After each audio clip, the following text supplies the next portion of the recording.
같이 교독하겠습니다. 출애굽기 2장 16절로 22절 말씀입니다.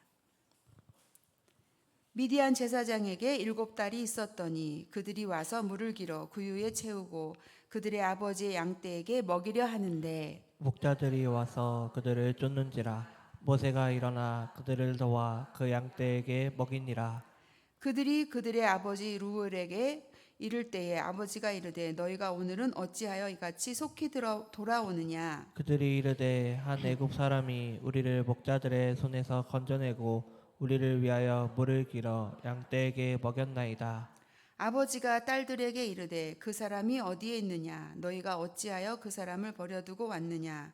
그를 청하여 음식을 대접하라 하였더라. 모세가 그와 동거하기를 기뻐하며 그가 그의 딸 십보라를 모세에게 주었더니 그가 아들을 낳음에 모세가 그의 이름을 게르솜이라 하여 이르되 내가 타국에서 나그네가 되었음이라 하였더라. 오늘 말씀 제목은 미디안 땅에 머물다입니다. 지난주죠. 수요 설교를 엄청 부담감을 안고 하다 보니 주기도문도 빼먹고 아주 좀 우왕좌왕해서 그날 밤에는 계속 이불 차기를 했습니다. 어쩌자고 이렇게 정신을 못 차렸을까. 근데 제 마음 가운데 그런 마음이 있었어요.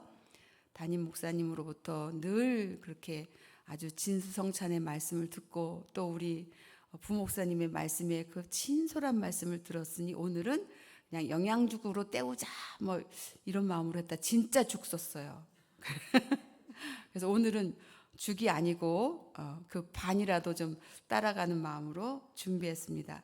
또 감사하게도 추석 연휴 기간이 길어서 좀 심층 있게 제 수준에 조금 이렇게 업그레이드 시켜서 좀 준비를 열심히 했으니까 같이 실수하더라도 버벅거리더라도 말씀에 은혜 받으시고 말씀의 핵심에 같이 힘을 얻으시기를 바랍니다.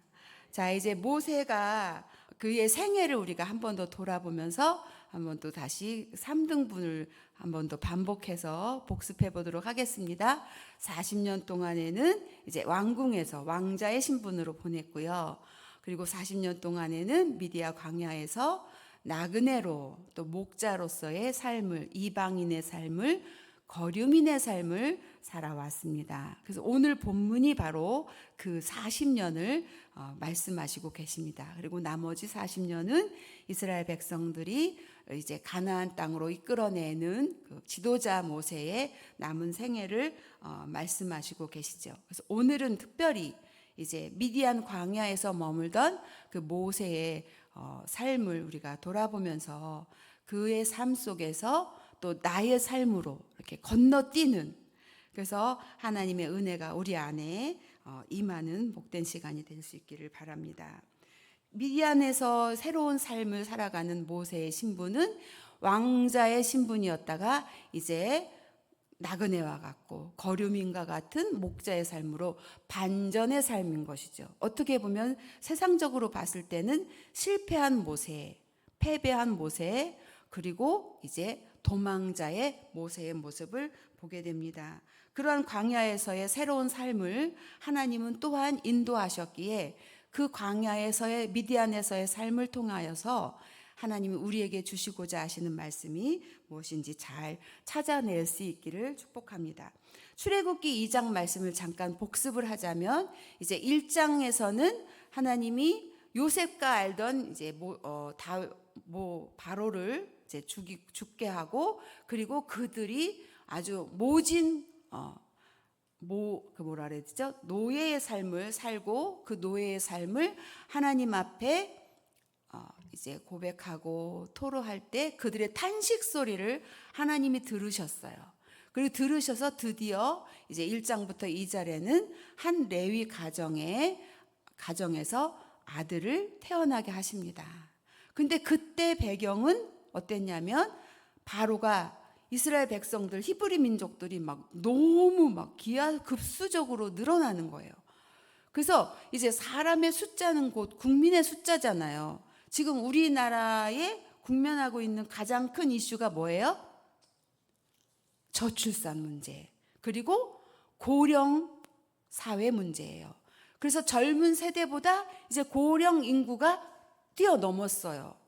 그래서 이제 자녀들 세대가 점점 줄어들어서 수원 시내 안에 있는 학교에 초등학교 1학년에 입학생이 없는 학교도 생겼습니다. 그리고 이제 과밀 학급들은 주로 이렇게 신도시, 개발 지역들만 조금 밀려 있고요. 나머지의 그 일반적인 도시들, 예전에는 왕성했던 도시들의 학급 수는 이제 뭐 예를 들어서 7학급, 8학급이었던 학급들이 3학급, 2학급 수로 줄었어요. 그래서 그런 실질적인 것들을 현실을 저는 지금 굉장히 이렇게 피부에 와닿게 학교에 이제 그 숲 체험, 그래서 그 숲놀이를 하면서 가면 도시, 광교 이런 밀집 지역에는 뭐 7학급, 8학급이에요. 아이들 숫자도 뭐 25명? 그런데 조금 이제 뭐 이제 망포동에서 뭐 원천 뭐 이쪽 메탄동으로 가면 3학급이에요. 메탄동이. 그래서 이 실제적으로 지금 인구 숫자가 엄청나게 줄어들고 있어요. 이게 우리의 현실인데, 그때 애굽에서 이집트의 현실은 어땠느냐면 자기네 민족수보다, 이집트 민족수보다 애굽의 민족수가 기하급수적으로 늘어나니까 지금 우리가 겪는 어떤 그런 염려들이 바로에게 직면하게 된 거예요. 그래서 무슨 짓을 하게 되느냐? 아들을 낳으면 받다가 산파들에게 말하죠. 죽여라. 그리고 이제 그 다음 명령은 나일강에 빠뜨려라. 어떻게 하려고 하냐면 아들의 숫자를 줄여서 그들이 군사적으로 그리고 정책적으로 자기 민족보다 우세하지 못하도록 그런 전략을 세우게 됩니다. 그 시절에 모세가 태어나게 된 거예요. 그래서 모세가 태어났는데 너무 잘생겼어요. 그 잘생겼다는 의미가 뭘까요? 자, 이제 부모 입장에서 봅시다. 내 자식, 내가 배 아파서 낳은 아이, 그것도 아들이에요. 안 이뻐요? 예뻐요? 다 이쁘죠. 그 아이를 어떻게 죽입니까? 그 아이를 어떻게 나일강에 빠뜨려요? 그래서 이제 뭐를 만들어요? 갈대상자를 만듭니다. 거기다 역청을 바르고 그리고 그 아들을 나일강에 띄워보내지요. 그럴 때 그 요게벳의 심정은 어땠을까? 그래서 그 요게벳의 노래가 있잖아요. 한동안 그 노래를 참 많이 불렀어요. 언제요? 아들 군대 보내놓고. 그때는 막 그 노래가 아침 저녁으로 나와요. 막 새벽에도 나오고. 근데 이제는 좀 이제 하나님께 맡겨드려서 그 노래는 이제 절하고 요즘에 또 광야를 지나며 노래를 많이 부르는데 오늘 또 이렇게 권사님이 딱 센스 있게 불러주시네요. 그래서 그 시절에 모세는 그렇게 해서 바로 공주의 손에 건짐을 받게 됩니다. 그래서 그의 이름이 뭐가 돼요? 물에서 건져낸 자라는 뜻의 모세라는 이름을 얻게 되지요. 그런데 하나님이 그 아들 모세를 통하여서 이스라엘 백성들을 이제 건져내실 계획을 가지시고 그 아들을 나일강에서 건져내시고 그리고 공주의 손에서 그가 기름을 받게 되죠. 몇 살까지? 40세까지.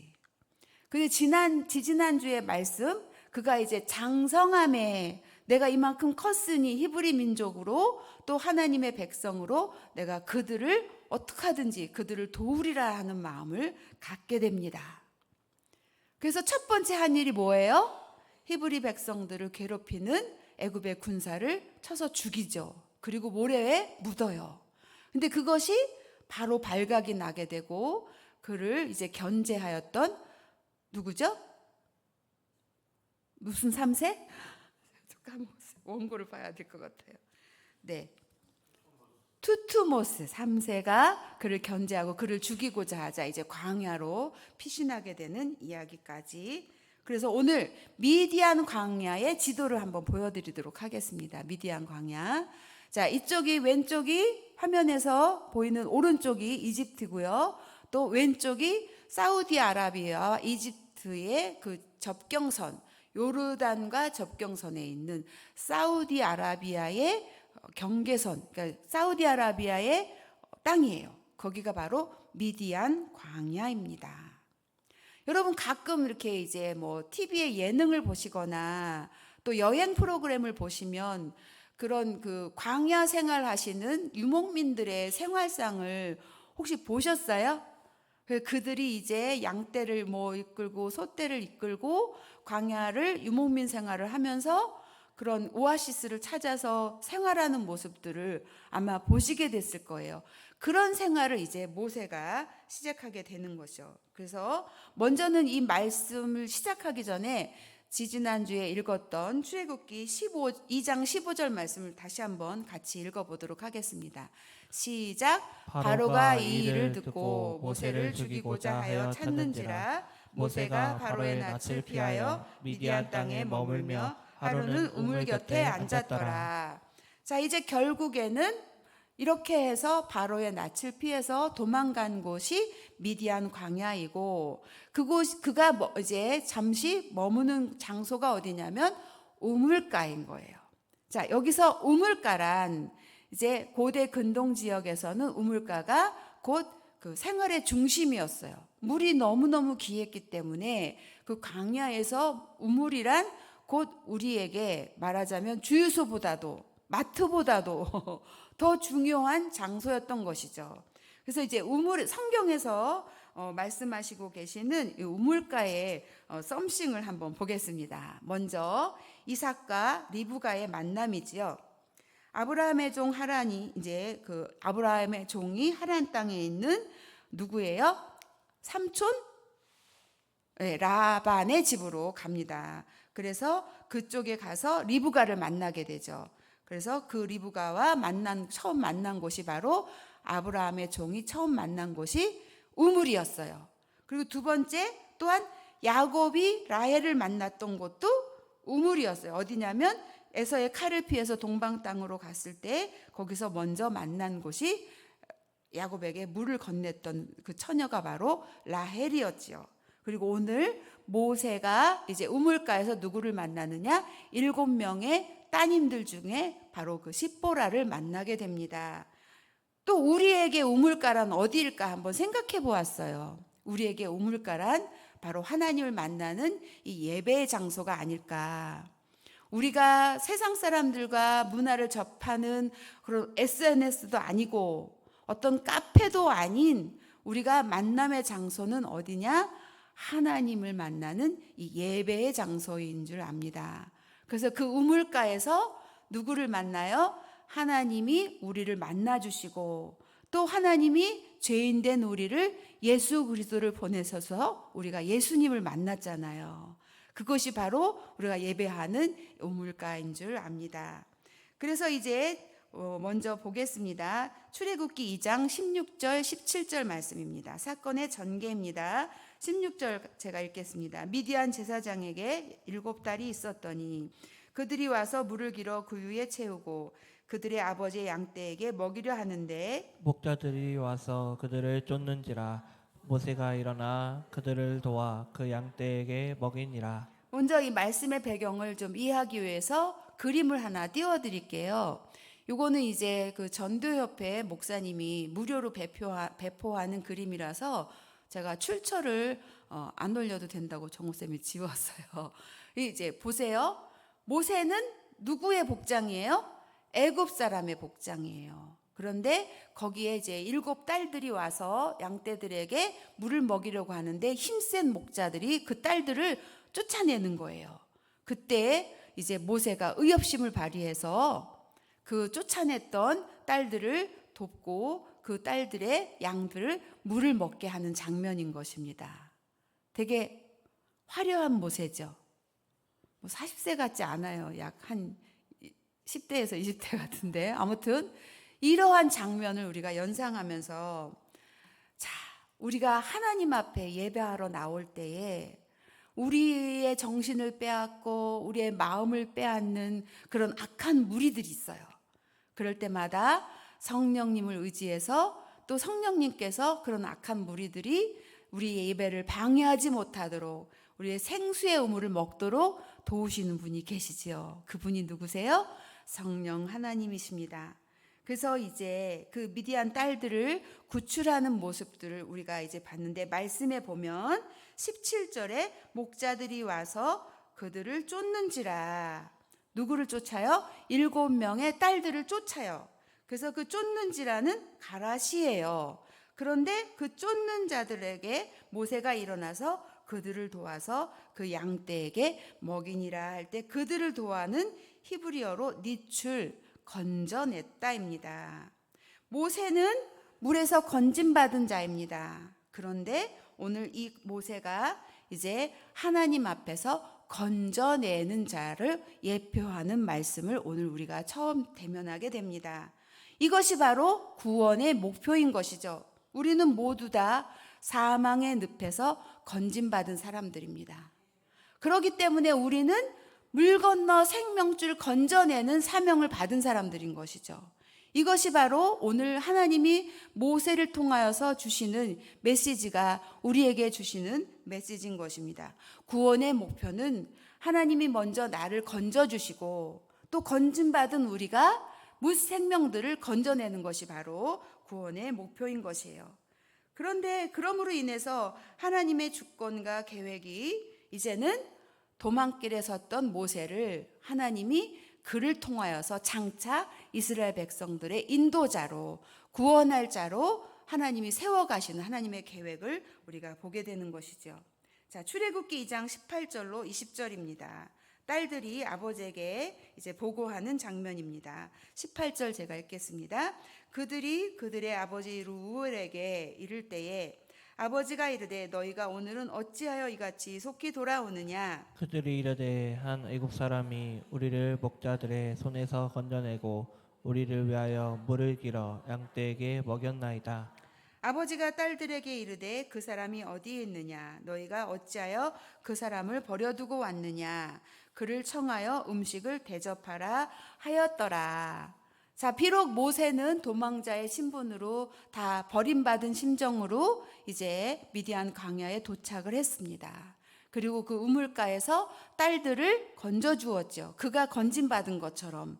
그래서 그 장면을 이제 아버지에게, 어째 이렇게 일찍 돌아왔어? 오늘은 별일 없었어? 이렇게 아버지가 물어보셨을 것 같아요. 그때 당시에는 목자의 일은 다 누가 했을까요? 남자들이 했어요. 그런데 이 루엘 제사장의 집에는 딸들만 있는 거예요.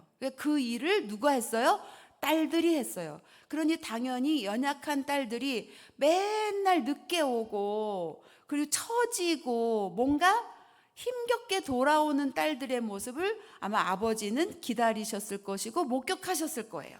근데 오늘은 왠지 거뜬하고 상쾌한 모습으로, 뭔가 이렇게 밝은 표정으로, 뭔가 문제 해결을 얻은 은혜 받은 모습으로 돌아온 딸들을 보고 무슨 일이 있었느냐.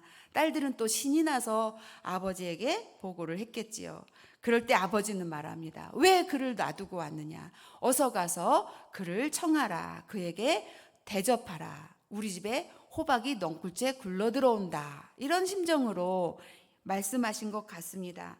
이렇게 하나님은 실패한 모세를 광야 가운데서 부르셔서 새로운 환경으로 하나님은 모세를 선대하시는 것입니다. 우리가 세상에서 실패했다고요?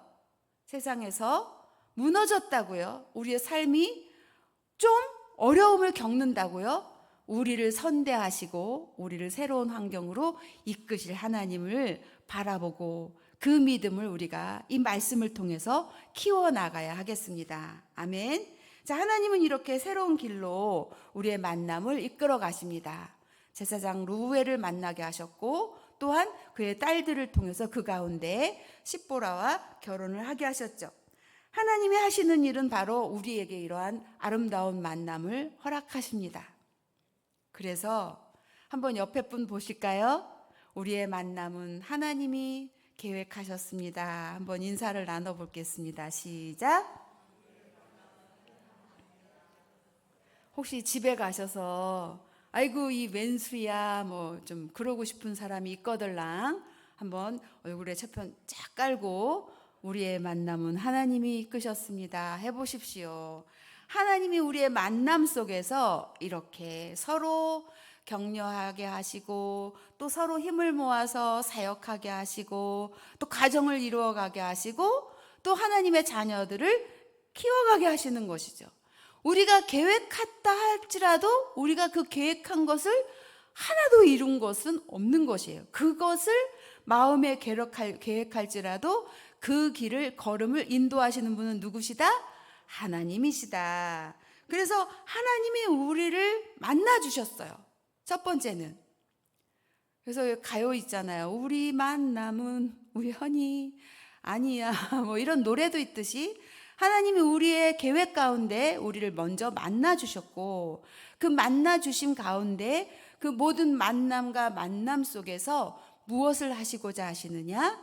때로는 다듬기도 하시고 때로는 세워도 주시고 때로는 먹여도 주시고 때로는 입혀도 주시고 때로는 그 자리에서 머물게도 하시고 떠나게도 하시는 분은 하나님이시라는 거예요. 그래서 인생을 우리가 이렇게 돌아보면서 특히 이제 우리나라 민족들은 한 많은 민족이에요. 그렇죠? 그래서 한자를 이제 그 세계 의학 사전에도 보면 한국 사람들이 겪는 마음의 병이다라고 직역을 했어요. 영어는 제가 쓸 줄 잘 이렇게 발음이 구려서 그래서 이 한국 사람들이 갖는 한 속에서 뭐가 있느냐면 회한, 또 뭐가 있을까요? 이 한자 돌림들이 엄청나게 많더라고요. 전 지금 회한만 생각이 나는데 원한 뭐 이런 것들. 그런데 모세에게는 어떤 한이 있었을까요? 모세에게는 내가 이래봬도 애굽의 왕자였는데 내가 이래봬도 애굽에서 최고의 명문 교육을 받았는데 나는 히브리 민족이라 쫓겨났구나. 어쩌면 왕위에 오를 수도 있었는데 이런 회한들이 있었을 거예요. 또 원한도 있었겠죠. 내가 그 사람 하나 죽였다고 같은 히브리 민족이 나를 그렇게 무시해? 그렇게 제대로 안 봐줘? 이런 어떤 마음들의 한이 있었을 것이란 말이에요.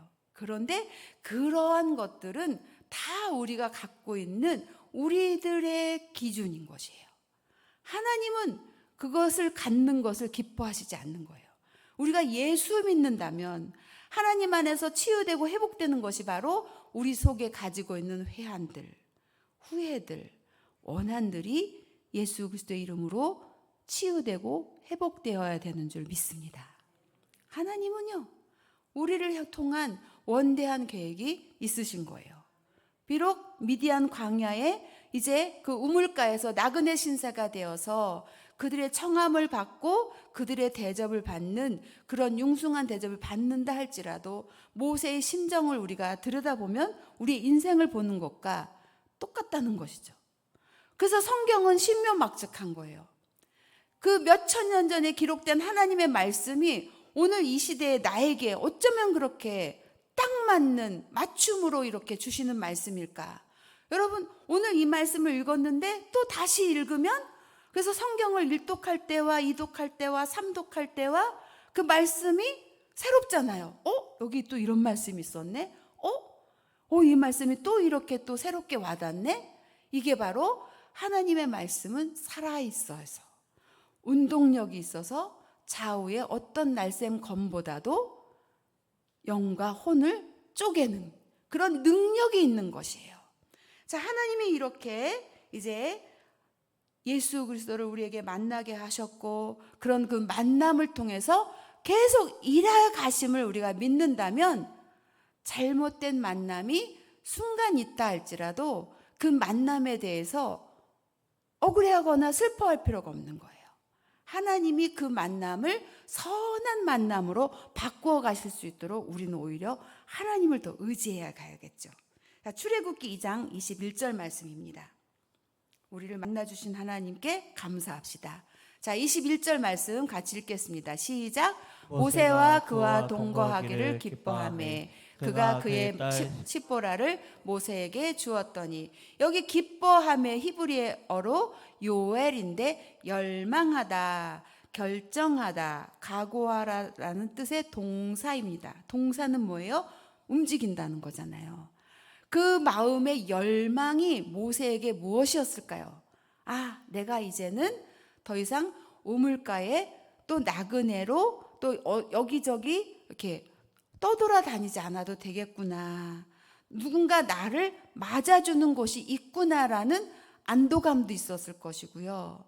그리고 그 열방은 내가 이제 누군가의 가족이 되었구나라는 기쁨도 있었을 것입니다. 그런데 이제 그가 22절 말씀입니다. 시작.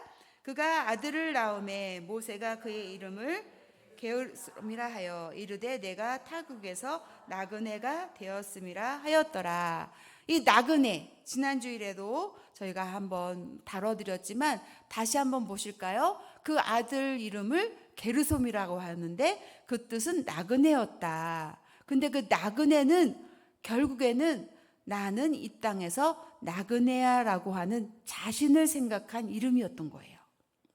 그래서 자식을 낳았는데 자식에게 좋은 이름, 그리고 정말 소망이 담긴 이름, 뭔가 이렇게 대성할 이름을 지어주고 싶지 않겠어요? 근데 또 이런 것도 있어요. 부모님 마음에서 너는 정말 하나님이 기뻐하시는 바른 백성이 되거라 해서 저희 아들의 이름을 정민으로 지었어요. 그렇듯이 우리 부모 입장에서는 뭔가 부모의 그 하나님과의 관계 속에서 소망을 담아서 뭐 다니엘이라고도 짓기도 하고 뭐 요셉이라고 짓기도 하고 뭔가 성민이라고 짓기도 하고 믿음이 담겨 있는 이름을 짓잖아요.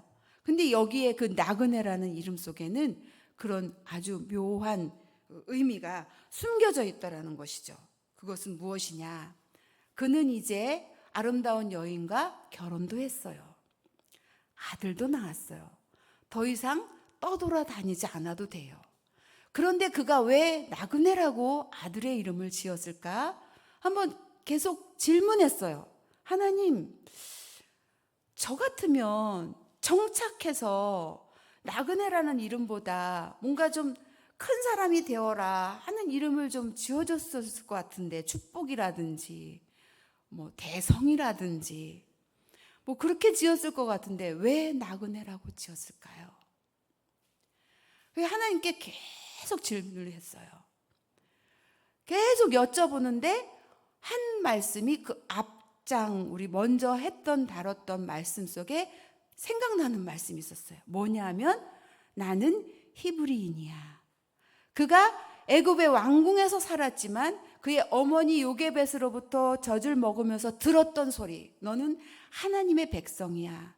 너는 이 왕궁에 살지만 너는 이집트 사람, 애굽 사람이 아니라 왕자가 아니라 너의 신분은 히브리 민족의 한 사람이야. 하나님이 너를 향한 계획이 있으셔.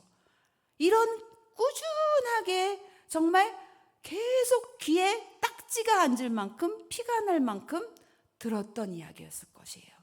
그래서 그는 그의 정체성이 애굽 왕자도 아니고 히브리 민족으로서, 그래서 그가 그 같은 백성들을 돕고자 하는 마음으로 그 동기로 애굽 군사를 죽이게 되고 도피하게 된 거예요. 그런 와중에 그는 애굽 생활을 다 깡그리 까먹고 나는 이제 새 출발할 거야 하고 시작해서 지은 이름이 아닐 거라는 거예요. 나그네, 나는 돌아갈 곳이 있어. 나는 히브리 민족이야 라는 마음으로 게르솜이라고 지었을 것입니다. 그런 말씀이 떠올랐어요. 이전에는 나그네라고 했을 때 모세는 그래 좀 소극적인 사람이지, 내향적인 성향의 사람이야. 그리고 좀 시간이 오래 걸리는 사람이고 사람하고의 그 낯가림도 심해서 하나님한테 버팅기기도 엄청 버텼던 사람이야 라는 저 안에 선입견이 있었어요. 근데 이 말씀을 다시 곱씹고 생각하면서 그 안에 역시 하나님이 심어주신 그 안에 그 믿음의 본성은 무엇이냐? 나는 나그네요. 내가 돌아갈 천성이 있어. 나의 본향은 하나님 나라요 라는 믿음이 그 안에 심겨져 있다는 것입니다. 그래서 우리가 이 땅에서 나그네의 개념은 이렇게 봐야 되는 것이에요.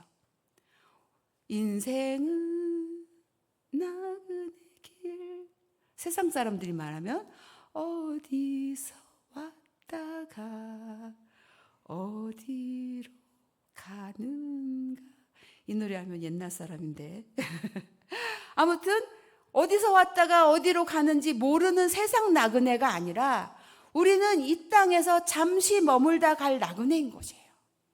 우리는 본질이 천성이 어디냐? 하나님 나라에서 이 땅으로 내려온 사람인 것이에요. 그래서 이 나그네의 길을 가는 동안에 내 이 정체성은 무엇이냐? 하나님이 나를 부르실 때가 있을 것이며 하나님이 나를 통하여 일하실 것이 있다라는 그 믿음의 그런 뿌리 깊은 신앙이 모세 안에 있어서 게르솜, 나그네라고 지었다는 것이죠. 그래서 제가 이걸 깨닫고 와! 너무 속이 막 후련해졌어요. 그래서 하나님 제 안에 지금까지 말씀을 보면서 가졌던 선입견들을 무너뜨려 주셔서 감사합니다라고 하나님께 찬양을 올려드렸습니다. 그래서 성경은 신명기 10장에 18절로 19절에 이렇게 고아와 나그네에 대해서 해석하고 계십니다. 같이 한번 읽어볼까요? 18절 시작. 고아와 과부를 위하여 정의를 행하시며 나그네를 사랑하여 그에게 떡과 옷을 주시나니 너희는 나그네를 사랑하라.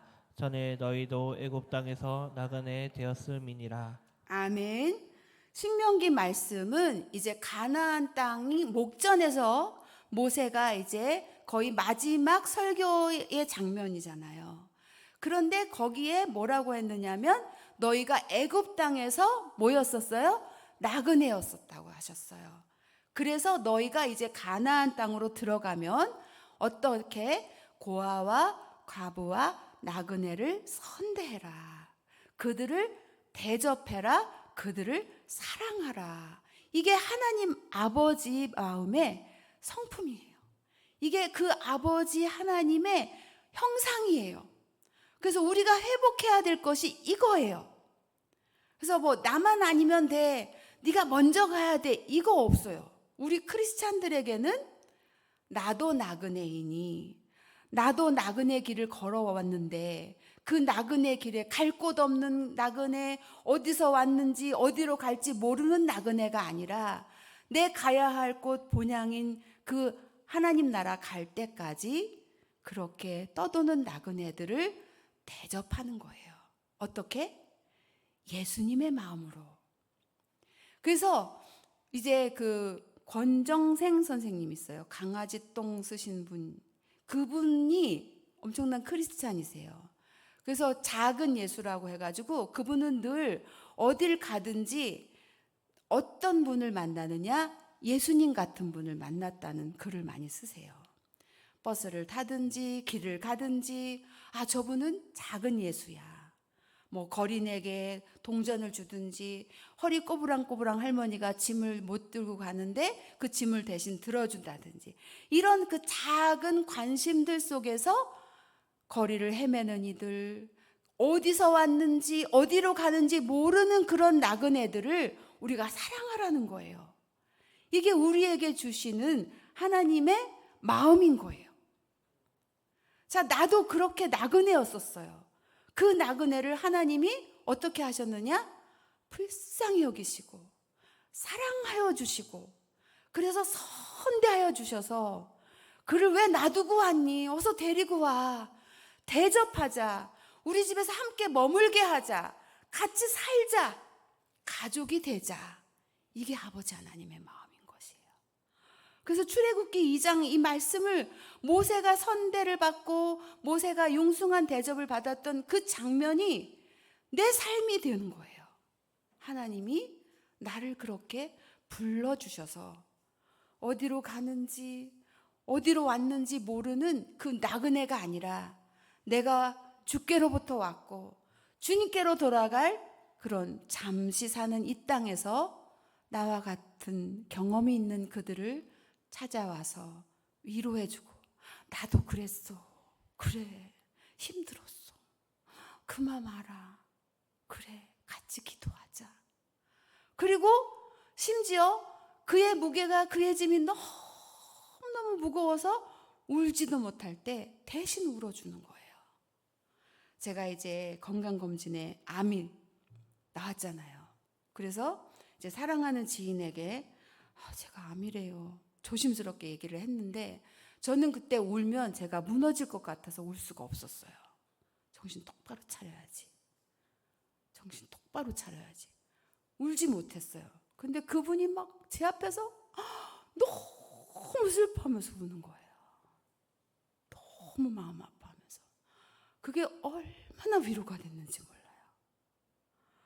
그래서 그때 그 장면이 저는 잊지 못해요. 그래서 어느 날 어떤 한 분을 저에게 보내주셨어요. 그분도 마찬가지로 자기가 너무 힘든데 울질 못해요. 눈물이 안 나와요, 전도사님. 그러시는 거예요. 그래서 제가 일부러 온 건 아닙니다. 너무 마음에 아픈 마음으로 울었어요. 그때 제 안에서 어떤 마음을 느꼈냐면 성령님이 말할 수 없는 탄식으로 지금 이분을 위해서 우시는구나. 그렇게 우시는구나. 그렇게 이분을 사랑하시는구나 하고 느꼈어요. 그래서 힘을 내십시오. 절대 하나님은 당신을 그렇게 내버려 두지 않습니다. 얼마나 귀한 사람인데요. 이렇게 무너지게 두지 않습니다. 그리고 제가 막 정신없이 울었어요. 근데 이제 본인은 막 너무 막 이제 막 당황하셔가지고. 근데 집에 돌아가서 그게 계속 생각나더래요. 자기가 뭔데 그렇게 전도사님이 울어줄까. 그리고 힘을 내셔서 정신 차려놓으라고. 그리고 굉장히 지금 새롭게 이렇게 건강하게 세워져 가고 계십니다. 사랑하는 여러분, 우리에게 인생은 나그네 길이라 해서 세상 사람들은 갈 때 올 때 알지 못하지만 우리는 세상 사람들과 다른 거예요. 존재 자체가 다른 거예요. 이 마음을 가지고 계시면 잠시 흔들릴 때도 있지요. 넘어질 때도 있습니다. 모세같이 혈기 부릴 때도 있어요. 그래서 그 실수한 것 때문에 잠시 어려움을 겪을 때도 있어요. 근데 그 상태로 정지시키지 않습니다. 하나님은 잠시 우리에게 그대로 멈춰라 하실 때도 있지만 그대로 멈추는 가운데 하나님은 여전히 우리를 통하여서 일하고 계시는 거예요.